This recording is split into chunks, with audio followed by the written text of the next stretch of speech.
I'm a real-life marine ecologist. Let's rank all of the animals you can find in Subnautica 2. Here on Proteius, life is not what it seems. Organisms are genetic chimeras, the water is filled with lead, and some Titan-class lifeform is lurking on the horizon. I'm here to give my educated opinion on all that Proteius has to offer, and today I'm joined by Commissar Kai, who, let's just say, has a different opinion on the ocean than I do. Howdy, y'all. My name is Commissar Kai, and I am deeply terrified of any body of water where I can't see the bottom. And that goes double for any water with critters in it that can eat me. Since Alidove here approaches this game with a sense of wonder, scientific curiosity, and joy, I figured I'd stop by to be your conduit for fear. Oh, the music. Oh, the bad music. Bad music, Tyler. Bad music. There they are. What the f*** is that thing? Oh. They hide a shiv. Ah. So between a combination of scientific interpretation and personal vibes, let's rank every creature in Subnautica 2. Let's start with the category of animal that most people would default to when thinking of marine life, the fishes. The half-moon is the closest Proteius gets to capturing the magical existence of the peeper found on 4546b. They're pretty simple prey fish with not too much going on. There are also the blue moon and harvest moon variations, which, as of right now, appear to just be simple variants or close relatives of the half moon that fill that same niche. They're cute and a great foundational diet for many of the other larger critters we'll talk about later. All three of them are going in A tier. Speaking of bigger, you can find a much larger half moon style fish in the wax moon, which is currently lacking a PDA entry for more detailed information. But I personally found them to be pretty cute. They'll even stare at your flashlight with their great big vacant expressions. My immediate reaction to seeing these guys for the first time was quite literally, "Ooh, big fishy. Big fishy, fishy, fishy." But I know that reaction wasn't the case for everyone though. It felt more... What the f*** was that noise? Oh my god. I think they're cute. We just need a bit more information on them. For now, we'll match them with the half moons at A tier. The hammerheads of Proteius are nothing like the hammerheads of Earth. Where our hammerheads are named for their large cephalofoil that resembles a hammer's head, these hammerheads are likely called that for their tendency to ram everything as if their head was a hammer. That includes you, your tadpole, or anything else unfortunate enough to cross their path. While their behavior may indicate otherwise, apparently these hammerheads have a large brain, so that's nice. They also make a fair amount of sense as an organism overall. They have a jaw for eating the sponges and tunicates that dominate their habitat, and their behavior is in line with other grazing fish that protect their grazing fields, kind of like the Garibaldi fish. I quite like these guys, and I find them to be a fairly realistic mesopredator for Proteius. S tier. Hoverthorns are small fish common to some of the later game areas, and what's particularly interesting about these guys is that they only have one small fin towards the end of their spinal braid. Instead, they use Proteius's unusual water chemistry to help them navigate through the water by polarizing seawater to generate their own small water currents, which is a really fun concept for an alien fish. Obviously, that kind of thing wouldn't work in Earth's oceans, but on a planet where the water is filled with lead, mercury, and a whole host of other fun things, it just might. I personally prefer the black hoverthorn's coloration, but both are pretty cool fish. I don't like them as much as I like the half moons though, so B tier. The four eyes found around the coral garden are confusing creatures. Not only because they're a fish that's apparently always born in pairs of identical twins who have joint nervous and digestive systems, but also because they're supposedly predatory fish that seemingly lack any of the necessary adaptations to successfully catch and eat the hardshell crustaceans they apparently prey on. Also, according to the PDA, these pairs can split apart to find mates and form new four-eye pairs, but their nerve clusters transmit through the skin to trigger responses in their other half, so finding them solitary makes it seem like they couldn't survive on their own. Aesthetically, they're very cool, but they're not my favorite from a biological or ecological perspective. C tier. Another aesthetically interesting fish that also has some weird stuff going for it, the Epicurean is strange to say the least. The PDA calls it a sea hippo, which is a funny description, and it does fit the idea that these fish are true omnivores. They will eat anything and everything in sight, including rocks, fish, or you. Tyler, what is that? No, that's too many teeth. That's too many teeth. I do like the idea that these are lobed fin fishes, kind of like the coelacanth from Earth, but it should probably find something better to eat with those frilled shark-type jaws. B tier. I think the Numa may be the most interesting fish we know of on Proteius so far. Not necessarily because the fish itself is interesting, but because of the implications that this fish carries. Numa are morphologically camouflaged to blend in as the air bladder on a stalk of kelp, a life form that Proteius doesn't have to our knowledge. So either kelp forests exist somewhere that we haven't gotten to yet, or kelp forests did exist but went extinct. The fish design itself is fairly believable as it resembles a more bulbous leafy sea dragon, which, yes, is a fish. If kelp forests did go extinct, then I'd find it harder to believe that this morphology would continue to be a successful design without its camouflaging element. So fingers crossed we eventually get the kelp forest that we yearn for. Plus, I like that its scientific name of Numa Numa could be a reference to everyone's favorite 80s style Romanian disco pop song. Overall, assuming kelp forests are still around somewhere, A tier. From everything I've learned about the Shiver Leviathan, my encounters with these massive creatures have been far more tame than most people's. Although large and terrifying, the Shiver Leviathan is the best example of sexual dimorphism in any Subnautica game thus far, as the smaller male leviathans group around a larger female, which is also a behavior that you'd find in many different critters from Earth. I quite like them, and I'm excited to encounter more of them as this map expands. S tier. S for Shiver Leviathan. And the final fish is the twin sitar ray, which I find to be a more realistic pair of organisms than the four-eye. Mostly because they don't share any specialized organs, they just exchange food through their mouths, which generally makes it easier to think they'd stay alive when they separate. They're also one of the electricity-generating organisms on Proteius, and the pair will stay connected through strands of conductive mucus that they use to shock their prey, which means that the electricity has a defined and viable pathway, as opposed to some of the electrical predators found on 4546b. I wouldn't say I particularly like these organisms, but I don't particularly dislike them either, so they're going in B tier. This game has given the shark-like creatures the class of mangoes for reasons I don't honestly quite understand yet. That being said, I find the mangoes to be some of the better designed vertebrates, particularly the marrow breach. I know from some of the concept art that these guys were inspired by tiger sharks and the extinct Dunkleosteus, and those vibes very much come through in the finished creature. While the design of the mangoes is overall very solid, I do think the marrow breach is the best of the three, especially with its small eyes that are sensitive to light, meaning that you can deter them with your wakemaker or your flashlight if the flare isn't an option. Behaviorally, I also think the marrow breach is amongst the best in any of the games right now. You can find it in cahoots with other smaller marrow breaches or houndgars, and it has some real predatory behaviors. And overall, it mostly behaves like a shark. Their primary mode of investigating the world is through chomping, which the marrow breaches readily partake in.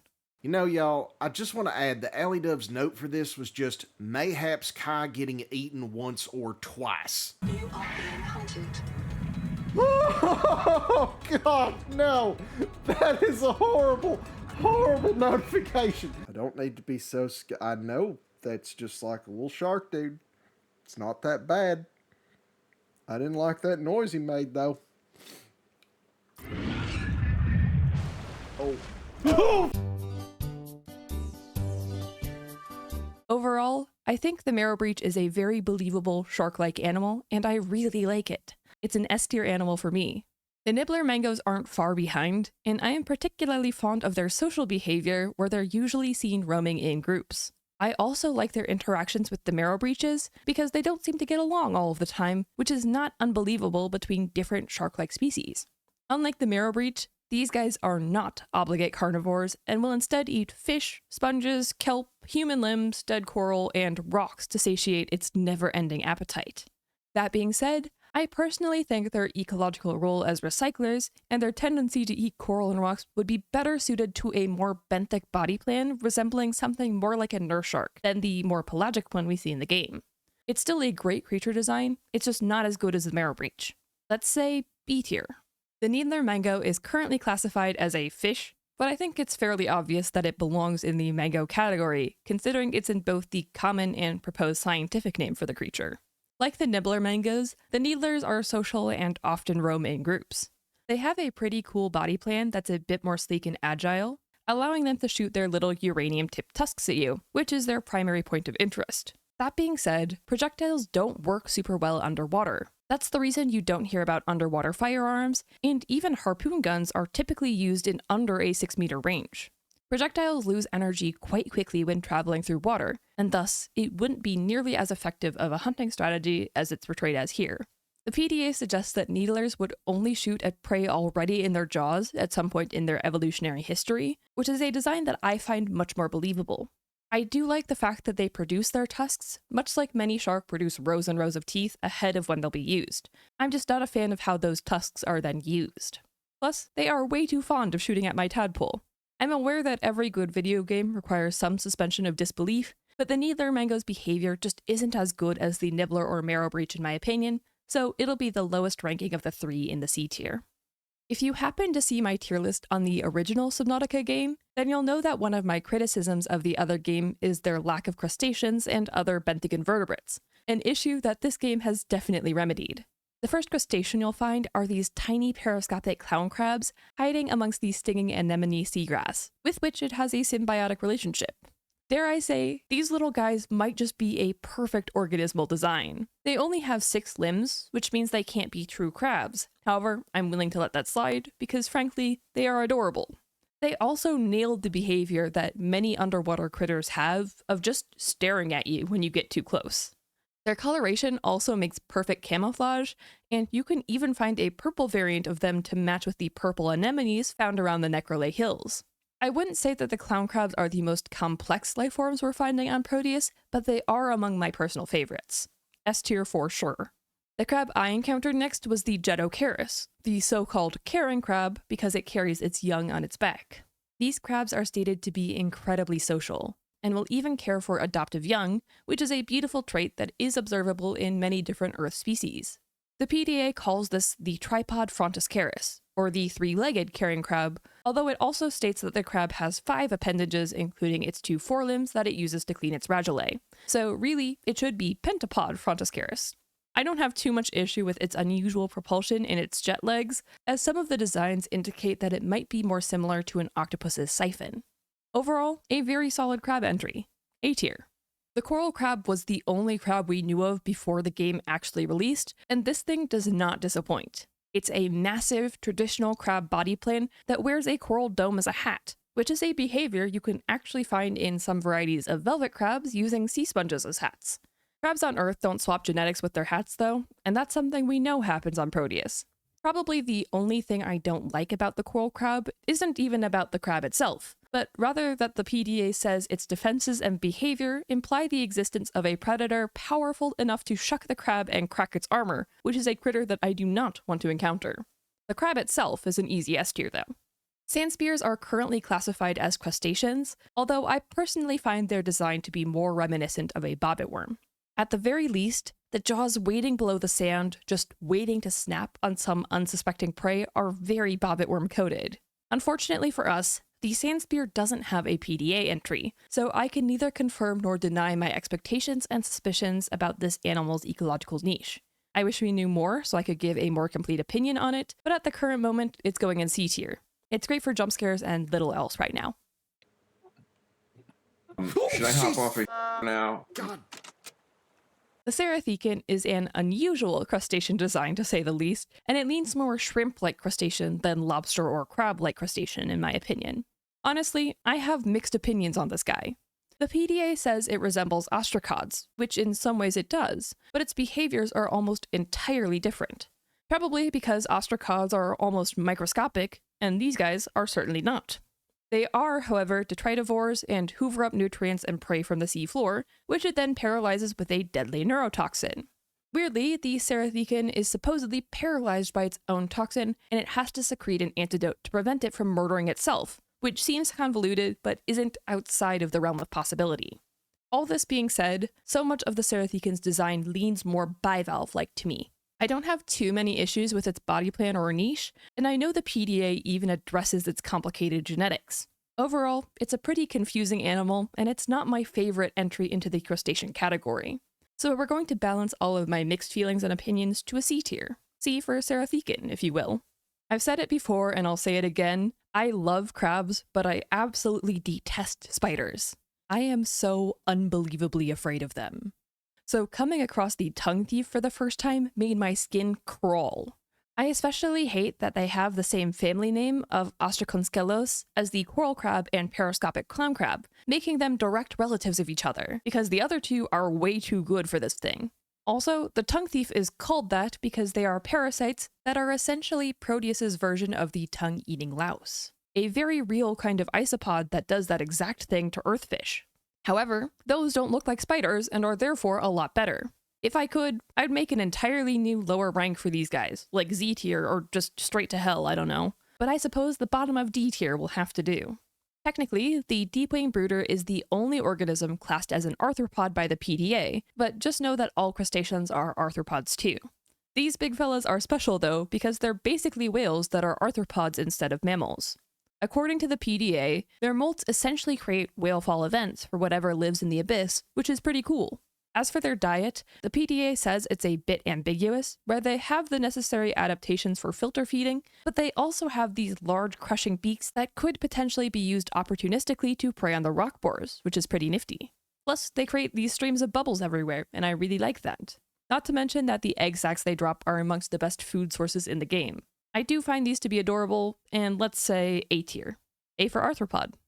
I've literally talked about this in every Subnautica 2 video I've made thus far, but I love the fact that the BFJ has a scientific name of Dactylbrachia gigas, which basically boils down to big arms, or if you want to be more complicated, big finger arms. And I think that is a very fitting name for these guys. The PDA says that the BFJ has no earthly analog, and therefore it's not going to be like the Cnidarian jellies I'm familiar with. The most interesting thing about the BFJ is that it's implied that it can be encountered as a free-swimming creature because its gas bladder can be filled up to help it swim, and it also has multiple eye spots that can see through air, meaning that it spends time at the sea surface. I'd like to see that in-game, but as they currently are, they're just a pretty cool environmental encounter. Let's go B tier. B for BFJ. The Hyceans may be one of my favorite environmental details in Subnautica 2, but I'm honestly not a huge fan of their organismal design. The idea of a flying gas bladder so far above the sea surface is really cool, and I love the implication that it uses that long tentacle-like thing to snag prey and hold it above the surface until it suffocates. That's gnarly, but it's a really cool idea. It's just sad we never get to see it in practice. There are some real-life animals who have gas bladders that keep them at the surface, like the Portuguese man-o'-war, but notably those get very crispy when they're not in the water. Also, they are siphonophores, not jellies. So overall, cool concepts, just not my favorite implementation. C tier. The jelly rings found around some of the warmer areas are a pretty funny organism to look at, and according to the PDA, they're pyrosomes, which is the fancy science name for sea squirts. That does make these guys not jellies, but instead makes them tunicates. As the top of the PDA says, not a jelly, but full of jelly. We should still class them with the other tunicates though.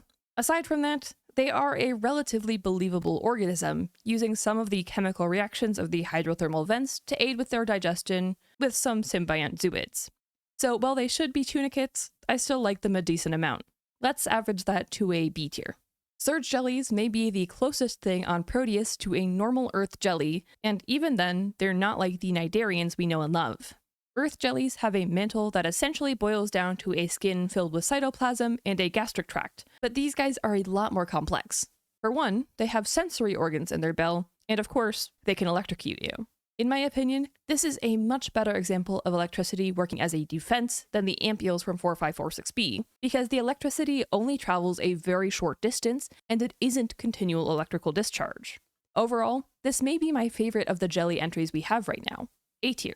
According to the PDA, the jelly lay is a collection of the ephemeral stage of a jelly's development, where they more closely resemble the other sessile cnidarians like coral polyps or anemones. While this is a pretty cool organismal design, it is a bit worrying that the PDA says these guys are a sign of ecological crisis. B tier. The necrolays are huge stationary jelly-like things, like the upside-down jellies you can find in some coastal environments, except these guys extend well above the substrate. Like the other member of the Anthobrachia family that we just covered in the jelly lay, these guys are a sign of ecological distress, specifically in the form of a bloom, meaning that nothing about this ecosystem is faring particularly well. So while they're a pretty cool organismal design, we don't want them to be there, or at least not in this abundance. I still like how they look, and I like their biology though, so A tier. I'm not exactly sure how stilt orbs fit into being a jelly, but according to the PDA, that's where they are. They kind of remind me of the arthropods from 4546b if you squint really hard, but beyond that, we're gonna have to wait for more info for a more complete opinion. Right now, C tier. There are only 2 varieties of Sulpapods we've encountered so far on Proteius, and those are the 2 varieties of Jordies. As a general rule, I like these little guys. I like that they're a pretty believable mesopredator that you can observe eating coral polyps, and I think their propulsion method of having a central jet siphon is fun. I like the electric version slightly less because I like the practicality of the original organism. And while I like the comparison to the ampullae of Lorenzini that allow sharks to detect tiny electrical pulses, it just doesn't have that same satisfaction. So let's put the original Geordie in A tier and the electric one in B tier. Proteius is sorely lacking in primary production, and as of right now, the only kelp we know for certain exists is the feather kelp you can find around various caves, which admittedly isn't a great place for a presumably photosynthetic organism.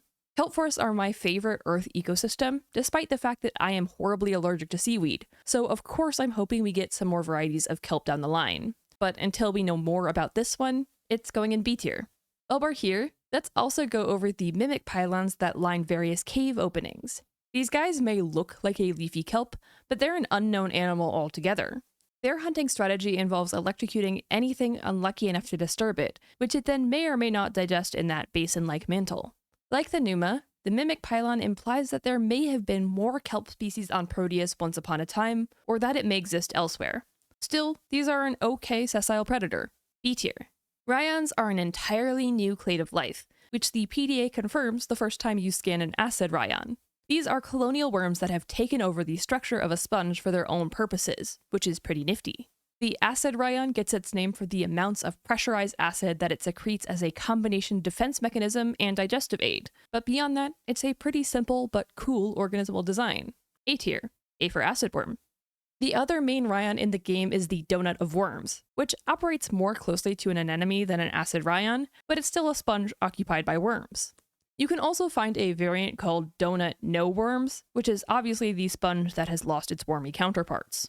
The PDA has no clue how it manages to survive without its main source of food, but I suppose we'll figure that out later. Both of these 2 guys are going in B tier because they're basically discount anemones. Corals are a much more prominent life form on Proteius than they were on 4546b, and arguably the most important and notable coral structures in the game are the massive coral domes found all around the starting biome. These are probably the closest to Earth corals on Proteius because they do create their own limestone skeleton, and we know it uses these same zooxanthellae symbionts as Earth corals. So because these specific organisms are mostly a copy-paste from real life, they're about as close to real as we're going to get. Plus, they create a really nice vibe for the beginning of your journey. S tier for me. While the coral domes are fairly standard, there are several indications that the rest of the corals here aren't quite like the ones you'd find on Earth. For starters, Earth corals secrete their own mineral skeleton, usually in the form of calcium carbonate, but here, kind of like the ryons, the other corals have hijacked the structure of the sponge and populated it with coral polyps for their own use, which the sponges have then apparently accepted as symbiotic partners. You can find this explained by the PDA after scanning the branching coral, which may be the best example of this mutualistic swapping amongst the remaining coral species. I like this coral aesthetically, and it's a pretty cool organismal concept, but it doesn't quite reach the magical levels or realistic levels for the S tier, so it's going in a very high A tier. Finally, in the fully described hard corals is the dragon scale coral found all around the current map. According to the PDA, these corals are supposed to grow on hydrothermal vents and use the temperature gradient for their metabolic processes. I can't help but feel that this description was actually meant for the radiator coral that actually grows on the hydrothermal vents, but that one currently has no PDA description of its own. So I think that concept is cool, I just also think it's applied to the wrong organism. As it stands from appearances, the dragon scale coral is a pretty cool plate coral that I'd like more information on. So let's put both the dragon scale coral and the radiator coral together in the B tier. In case you didn't know, corals come in 2 distinct forms, hard corals and soft corals. We've gone over the hard corals that generally have a more rigid structure, but the soft corals are the ones that the game refers to as gorgons. I'm near certain this is referencing the Gorgonian corals that are here on Earth, and they're usually the ones that look like fans, kind of like the veined nettle from Subnautica 1. Gorgons on Proteius take a few different forms though, like the curtain gorgons from all around the starting area. These are elongated fans of the plasticky tissue all around Proteius that could be used as protection by other tiny organisms we can't see with the naked eye. It's simple and pretty, but it's not super notable. C tier. C for curtain gorgon. The whip gorgon is currently classified as a ryon for some reason, but it clearly belongs with the other corals. This one is probably my favorite of the bunch, in no small part due to the fact that you can watch the half moons use these guys for cover and protection, like a clownfish in an anemone. These are also named for an extinct real-life coral, and a lot of their hunting strategy involves using tiny spines hidden amongst their tentacles and cells, which is exactly where real-life cnidarians get their name, from the tiny harpoon cnidocytes that often contain toxins of their own. So between real-life parallels and a fun interaction, the whip gorgon is an S-tier animal for me. If the whip gorgon is my favorite, then the cage gorgon is my least favorite, mostly because nothing about the organism itself is interesting. Supposedly, these are obligate predators that use the rot sac they grow around as a lure for prey, and their larvae are free-swimming before they eventually start to grow and become sessile, which isn't uncommon amongst various cnidarians. These are just boring and they aren't my favorite. C tier. C for cage gorgon. The tall shroom is currently grouped in with the corals, although even the PDA seems to think that we don't quite know how to classify these. They essentially make their own hydrothermal vent by drilling into the substrate below them, then capturing the output like a tube worm. The tall shroom is more confusing than that though, as it's a colony of shell-making algae. I'm not entirely certain what to make of them, so they're going in a neutral B tier while I try and understand what's happening here. Sponges are generally considered to be amongst the first multicellular animals in Earth's evolutionary tree, and that's mostly because they have an incredibly simple body plan. So simple, in fact, that if you put a sponge in a blender, it can reassemble itself by organizing its 4 main cell types back into another sponge. That simplicity means sponges also likely occurred fairly early in Proteus's oceans as well, and that contributes to why we see so many of them throughout the environment, starting with the amphora sponge in some of the caves. This one is a bit different, because instead of cycling water like most sponges, the amphora sponge cycles air and fixes carbon from said air to grow, just like most of Earth's plants. It's also directly responsible for many of the air pockets you'll find in caves. I think this sponge is interesting because it's a potential pathway for Proteus to have land-based life forms that are either sponges themselves or are much more closely related to sponge than the vascular plants we know and love. And because sponges are arguably the origin of most life as we know it, that is a cool evolutionary path to consider. That being said, the simplicity of the sponge's body plan as it's portrayed here doesn't hold up well above water without some additional structure and or cell type that isn't described to us, so that's going to knock it down a tier to a solid A tier, A for amphora. The macaron sponge is interesting to me because it's basically what I imagine you would get if a sponge wanted to be a bivalve. It has 2 thick layers of pinacoderm making up its shell, and a layer of the flagellated choanocytes making up the foot that you'd see in an oyster. As someone who has spent way too much time with oysters, of course I like this one. A tier. The pebbled sporal blurs the line between sponge and coral even more than some of these so-called corals that we've already talked about, because these might be a chimeric single organism instead of a mutualistic relationship between the two. Where the other corals are using the sponge's structure for feeding, it went the other way around for the sporal, where the coral produces the hard shell to protect the organism, and it seems the sponge is responsible for feeding. It's also implied that these might be parasitic to the coral domes that I love so much, but I still really like the idea that this symbiosis can go both ways. Another A tier for me. The PDA describes the toxic sponge as a, quote, hateful and malicious sponge, when, I assure you, sponges are not capable of processing any complex emotion. I may still be a little hateful and malicious towards them, because I'm sick of getting poisoned every time I want to explore a cave. Beyond that, the toxic sponge has another traditional sponge body plan, and its chemical defense isn't necessarily anything that I would raise too much of an issue over. I still don't like it though, so C tier. Rot sacs are another life form unique to Proteus, although they're similar to the tunicates we have here. These organisms are basically sacs full of nutrients that have very little else going for them. The Cherimoya rot sac is dependent on the cage gorgon for stability, and the same is true of the Lucifer rot sac with the cradle shoot root. The Lucifer rot sac has a very conventional fermentation method of breaking down sugars into alcohol for energy storage, and the Cherimoya does pretty much the opposite. Both of them honestly remind me of the sea grapes that we have on Earth, just with other non-photosynthetic stuff inside of them. Both of these are going in B tier. They're nice, but they're nothing special. Forewarning, I'm likely going to be unnecessarily harsh on the two critters that the game calls starfish because sea stars are my favorite animal, and in my opinion, these guys really miss the mark. Starting with the cabbage shoot root, this animal is a glorified platform for the aeroshell sponge that sits on top of it. Supposedly, instead of its mouth, it uses roots buried into the sediment to get nutrients. In my opinion, this much more closely resembles a crinoid or sea lily than it does a sea star because it's missing all of the synapomorphies that make sea stars so cool. No five-sided symmetry, no tube feet, no stone canal. It doesn't have any of the things that make me love sea stars. The PDA does clarify that it is more similar to the extinct blastoids of Earth's evolutionary history, for which I double down on my opinion that this is at least closer to a crinoid than a sea star. This criticism also carries over to the cradle shoot root, but this one at least has the additional photosynthetic leaves. I think these are both interesting organismal concepts, they just don't earn the name of sea star, especially when the vast majority of other animals in this game are classed so well. As they currently are in the game, both varieties of the so-called starfish are going in the D tier. I really do think that these non-scannable brittle star type things found around the Metal Farm area are a much better example of sea stars than any of the organisms that actually received that label. The oxygen tunic fills the role we previously knew from the brain corals of 4546b, but these guys apparently produce oxygen via splitting water into its relevant hydrogen and oxygen components through radiolysis. The hydrogen gets sent to some internal bacterial colonies, and the oxygen gets spat out for us to breathe in. This tunic implies that life on Proteius isn't generally dependent on external sources of oxygen generation, but various organisms have evolved to use the radiation of the planet itself to fuel whatever needs they want met, which is pretty cool. These guys are important for gameplay, they look nice, and I like what they add to the world building. Again, they're not quite good enough for S tier, so high A tier it is.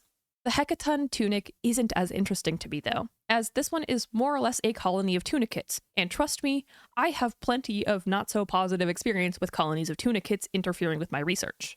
Personal bias aside, there's just not much going on here. They're already apparently infected with a massive strain of virus from the seawater that complicates their reproduction, but that's about the only interesting thing about them. C tier. Salps are a subdivision of tunicates that are often long, pelagic, tube-looking things that freak out divers who have never seen them before. The dangling salp is about as close to that as we'll get on Proteius. Like Earth salps, this is a combination of smaller zooids working in conjunction to make a larger entity, although this one is anchored by a holdfast. Other than that, the dangling salp is said to be an indicator of ecological distress, which is festive. C tier.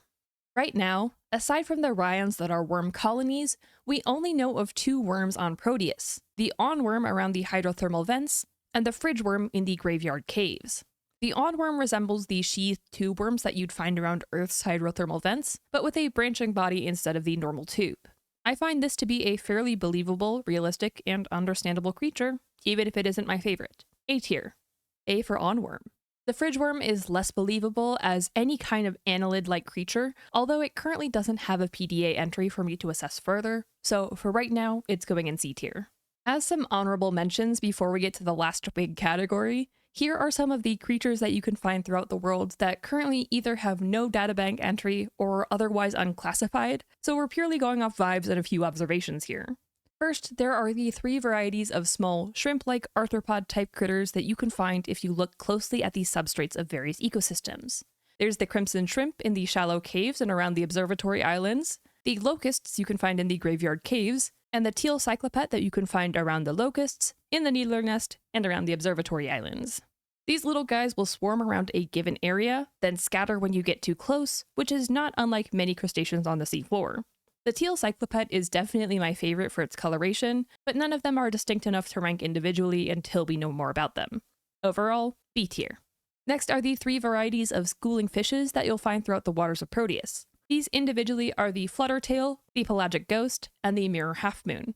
Again, none of these three are unique enough for individual rankings, but I really like the schooling behavior overall and how much more real it feels because of these schools are around. A tier. Tent is specifically an anomalous life form that doesn't fit into any category known to humans, or even comes close. Instead, the PDA says it more closely resembles life forms found in the atmosphere of Venus, which to my knowledge, we don't know of any of those yet. So because this thing isn't alive and therefore isn't truly a life form, and because it got the pentaradial symmetry that I so desperately wanted for the so-called starfish, they're going in D tier.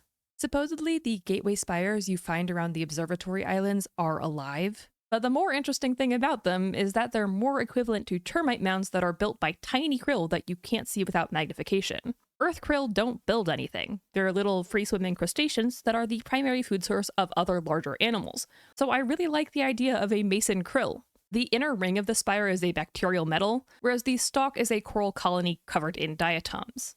That's some cool speculative biology that I'd like to see at a closer level before passing too many judgments on how that may or may not work. But I do like going zoom speed, so A tier. The Titan rock boar plays an undeniably important part in the story of Subnautica 2, and it is an entirely unknown organism. And as an entirely unknown organism, we're gonna do a little bit of guesswork based on what little we do know. 1, it seems to mostly be a transportation highway with inner channels, one of which we know is highly radioactive due to a few voice lines from the PDA. 2, we know it's parasitic in some sense, or at least that its highways are used by parasites to transport bloom and nutrients, and we know that it's starving. I appreciate that the PDA says it may have evolved from some sort of pyrosome, putting this at least closer to being a tunicate. I don't doubt we'll uncover more about the Titan rock boar as the story unfolds, but for now, it's going in the B tier. For right now, all we know about the fern kelp is that it's a pretty benthic plant found in the graveyard biome. It looks like a relatively standard leafy kelp, and given that this planet is severely lacking in primary production, I would say we're gonna need a few more of these. A tier. The freesia flower is also currently unclassified, but if I had to guess, I'd say it's likely going to end up as either a worm, given the leafy-like structures that resemble the fridge worm, or it's going to be some kind of sea plant. Right now, it's a pretty and fairly good source of fiber for your grow beds, but it's nothing special. B tier. They may not be scannable, but I know enough about barnacles to hate them with a deep and abiding passion. D tier. I'd be lying if I said I had a complete opinion on the world tree, because I know there's so much we don't know about it yet. We know that it's likely going to feature heavily in future updates, so I'm going to withhold any true judgment until we get more info on it. For now, it is very tentatively going in C tier because the concept of a Titan-class organism is cool. Although most of the bloom organisms are properly classified and have their own descriptions, I'm going to lump them together right now until the story is finished and we have a more complete understanding of how the bloom works as its own microcosm. The bloom itself is a kind of large sea virus that infects these other bloom organisms, and we know that there are 2 strains of this virus that are in competition with each other. Arguably, the most important bloom organism is the angel comb, which plays a heavy part in the colonists' abilities to genetically modify themselves to suit their environment, and the angel comb gets those genetics through the parasitic activities of some of the other bloom organisms, like the aptly named bloom parasite squid. I think having the main antagonist of the game be a retrovirus-style non-living entity is a really cool idea, and admittedly, I don't know enough about how retroviruses or viruses really work to give too much of a detailed opinion. I'm an ecologist, not a virologist. While the various organisms and morphologies we see infected by the bloom are undoubtedly animals and are alive, viruses themselves are not, and therefore the ranking of the bloom itself is going to lump the rest of the bloom organisms with it, and they're all going in the B tier.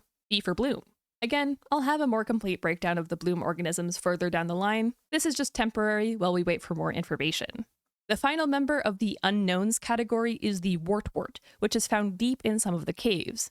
It has some cool luminescent properties, but again, I'd like to know more before passing too much judgment. It is pretty though, so B tier. Finally, I left the category I have the most extensive knowledge of for last, the mollusks. And boy howdy, do I have things to say about the mollusks of Subnautica 2. Starting with the most infamous, Cedric, the Collector Leviathan. I was particularly excited that most of the leviathans on Proteius thus far have been of a molluscan nature, and Cedric is a pretty great example of a cephalopod, particularly a kind of squid-like predator that uses its intelligence to learn your behavior. Cedric is very squid-coated between the beak and the mouth, the large mantle, the siphons, the chromatophores, the proper 8 tentacles around the mouth, and of course, the 4 hunting tentacles that are what get ya. I firmly believe that the interactions with Cedric are amongst the scariest in any of the games, which I know someone else might agree with. You're damn right I agree, and it didn't help that I had my wife and best friend mocking my terror the entire time. All right, so we're gonna go feed you to a collector. No, why are we feeding me to a collector? Oh, I can't look at this. This is so horrifying. I'm sweating from everywhere. Oh, me. Oh, come here, you stupid ass. Oh, God, he grabbed me. He grabbed me. Let me go. Let me go. Let me go. No, no, stop looking at me. Oh, that's a beak.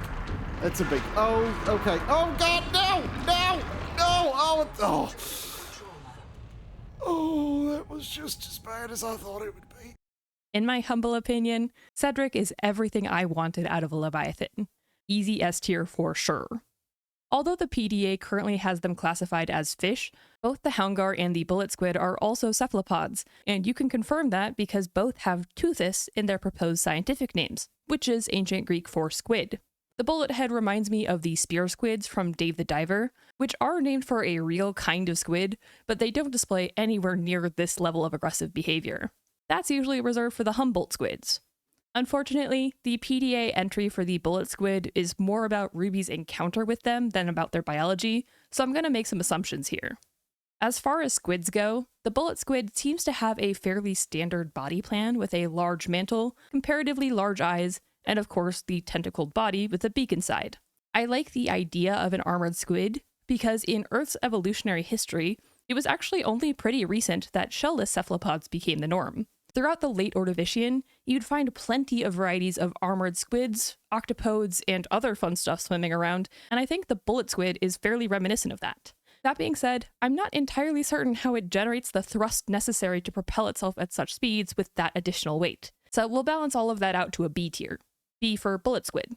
Like I said, the houndgar is also a squid, and I mostly like these guys because they display a kind of shadow hunting technique where they use the marrow breach as cover, then lure said marrow breach to attack whatever the houndgar wants to eat. This is not dissimilar to how trumpetfish hunt in Earth's oceans, which is just a cool behavior. I like this relationship and I like how it's displayed, and I also think it's a fairly cool way to interpret how alien cephalopods might use their chromatophores to hunt.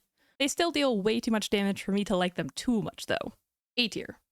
I think the PDA entry for the hi-hat might be my favorite entry, which I highly recommend reading, but it is sadly not my favorite organism. Bivalves are where most of my expertise comes from, and theoretically, these guys are stacks of clone clams that are connected to some kind of worm. They're evolved to exist in very hot water, but the clams don't seem particularly fond of said very hot water. I'm not entirely sure how the mantle of the clam plays into this either, as it seems to indicate that the foot could be extended for feeding, but also that the clam may be evolved to stay shut indefinitely, which wouldn't work as clams are filter feeders. So definitely my favorite PDA entry, but a confusing organism to say the least. C tier. C for clam stack. The Great Jaw, or Clamthulu, is the last Leviathan on this list, and it's particularly exciting to me to have a bivalve Leviathan.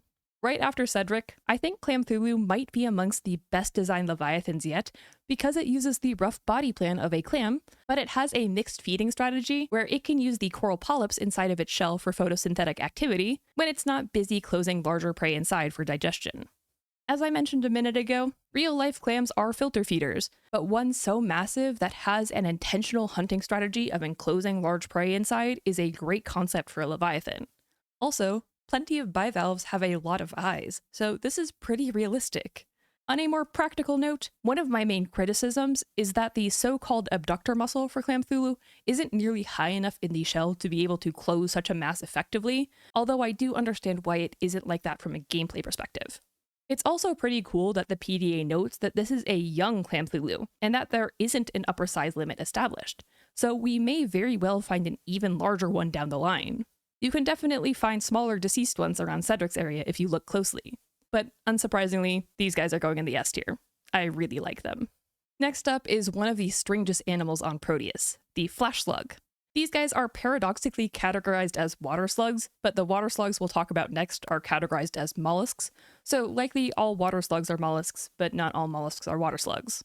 That aside, the flash slug is the most brilliant example of bioluminescence here, and it can blind you if you aren't paying attention. Apparently, they have some internal bioluminescent bacteria that they feed to generate their light show. They also have these ray-like bits of their foot that they use to swim, which is probably at least slightly related to Proteus' tendency for organisms to pick up genetics from their partners. I'm hoping that means we'll get to see some ray-like things later in development. I'm a big fan of displaying more free-swimming nudibranchi type critters, so I like these guys. They've blinded me a few too many times for S tier though, so A tier it is. And finally, we come last to the animal that's closest to my heart, Gary the water slug. Throughout my playthrough, I kept one of these little guys in my hotbar as a pet, and unsurprisingly, his name is Gary. According to the PDA, these are basically tiny plankton farms that turn light into food, and it also somehow turns saltwater into freshwater. In my opinion, the water slug most closely resembles members of Pleurobrachida, which is an order of gastropods containing side-gilled sea slugs. It may not have the radula mouthparts of a traditional snail, and it instead has this sharp beak that the PDA says may have been part of a history as a parasite, but now it's just a cute little benthic guy. Even someone terrified by the ocean can agree that he's pretty cute. Troops, Cedric is out there being nosy. He's messing with our base, and he's gotta go. But I can't do it alone. You are the finest soldiers that what's this planet called? This stupid place has to offer. Your fragile bodies will build a wall between me and Grabby Hands McGee that we will exploit for the future of humanity by ridding this horrible, horrible place of his tentacly presence. Are you ready to make history, troops? They are pretty cute, though. I mean, look at them just jiggling in fear. They've got big dumb eyes. Yeah, you're all right, buddy. You're all right. I'll save you for last. Oh, hang on, I'm getting parched. I'll grant that its ecology is a little confusing, but I love it far too much to put Gary anywhere other than the S tier. And there you have it, a marine ecologist's full ranking of all of the animals we have encountered so far on Proteus. This list will undoubtedly be updated as we get more content for the game, but I've had a great time thus far.